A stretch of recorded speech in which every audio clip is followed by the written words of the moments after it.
A day in our life. Hey guys, it's Miss Maya back again with another vlog. Maaga akong gumising ngayong araw dahil nga magluluto ako ng aming breakfast. So nakapaghiwa na nga pala ako dito ng bawang, sibuyas at saka spring onions. Magsasangag na ako ng kanin today guys kasi nga marami kaming mga bahaw na kanin dito na natira kagabi.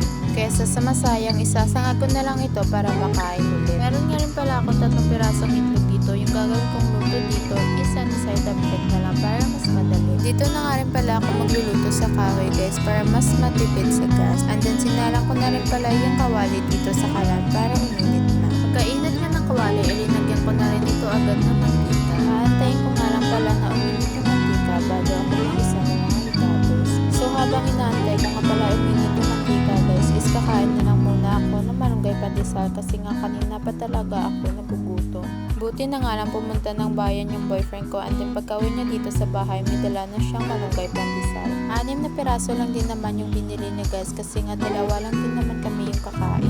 Pagkatapos ko nga kumain, sakto-sakto uminit na nga yung mantika and then nilagay ko na dito yung bawang. Menekas-mekas ko nga lang pala ito ng konti and then nilagay ko na dito yung sibuyas at saka spring onions. Aantayin ko nga lang pala ito hanggang sa mag-golden brown bago ko ilagay yung kanin.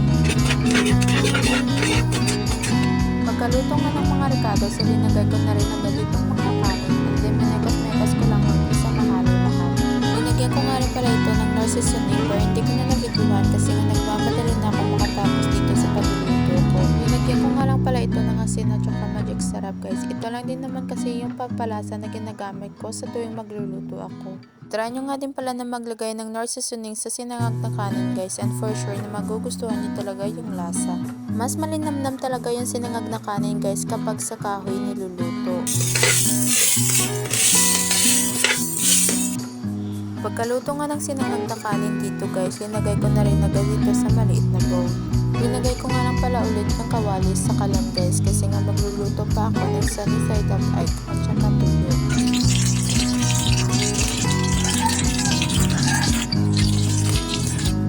Ito na nga rin pala yung sunny side up egg guys at saka tatlong tuyo. 3 pirasong tuyo na pala yung niluto ko kasi nga 3 lang din naman kami yung kakain.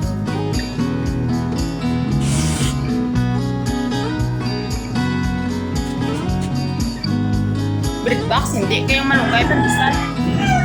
Kain na tayo. So, meron akong sausawan dito.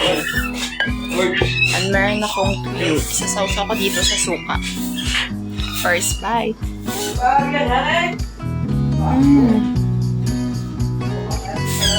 Bang sarap guys.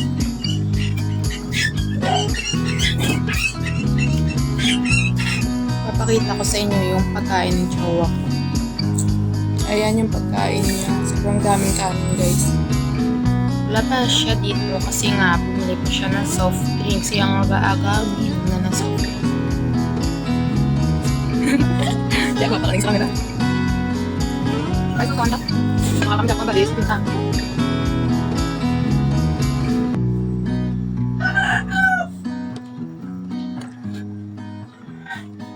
May klase daw? Ito? Mukha tao ulit.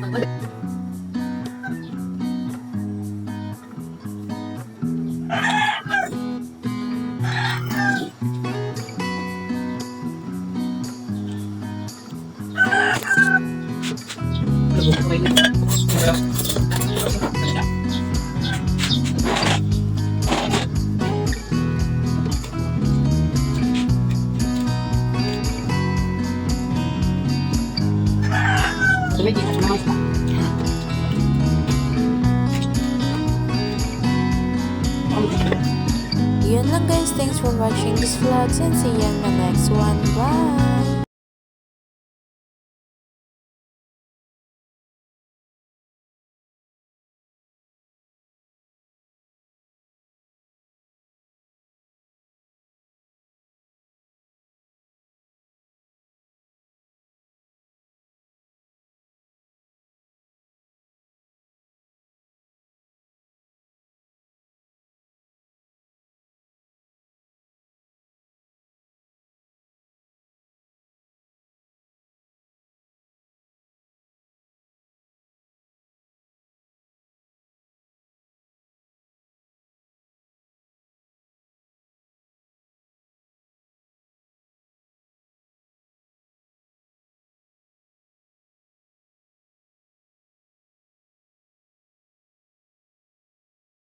And sana nag-enjoy kayo sa inyong panonood. Yun lang guys. Thanks for watching this vlog and see you on my next one. And don't forget to share and like this video guys. Bye!